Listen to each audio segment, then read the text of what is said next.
Hello YouTube, Vic's Pick and Lock.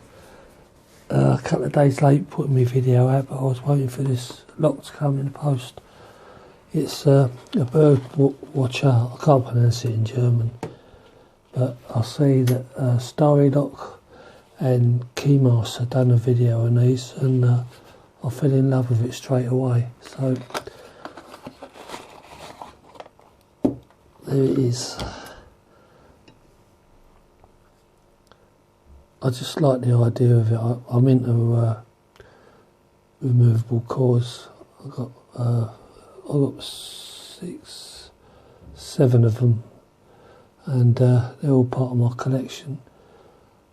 Starry paid, I think, $26 for this and a lock to go in it, and I paid £22.60.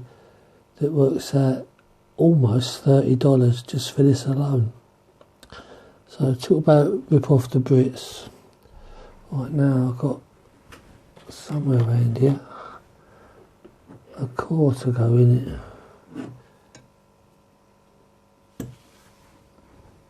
Where have you put it? Gotcha. So here's my core. Key bar, but it's got a ISEOK. Don't know how that works, but that's in there. I'll put the grub screw in later. Sorry, I went off camera there. But yeah, I'm over the moon with this. That's going to go in my collection, which is, so I'll do this without knocking everything over. Right, so there's my collection there. There's a couple there, and I'll put that in the middle somewhere. Right, so I did a video on the CPOX, yeah, epoxy things they are. I bought 2 of these, thinking I could smash them open and replace the cores.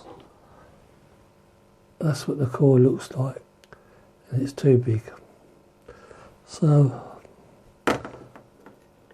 they've got a nice kit on them as well. So I've got a spare one of these now. Spare core. I've got another one. It's a spare core, but I'm holding this up and I can't point. There's a finger. That bit there is the wrong way, so that don't work either. Well, anyway, I want to show you the Burg Wacher lock, and also got 10 keys that come for unions. They're from Paul, all the way from Australia. Cheers, Paul. And I think that's about it. I'm still waiting for my numbers to come up to do the giveaway. So as soon as I reach 300 or 302, I'll do it. So anyway, my videos are 2 days late. Sorry about that. Please like the video. Apparently they're good to like. It puts me up there, and other people can watch it if I get enough likes. And carry on watching, and I'll catch you on the next one.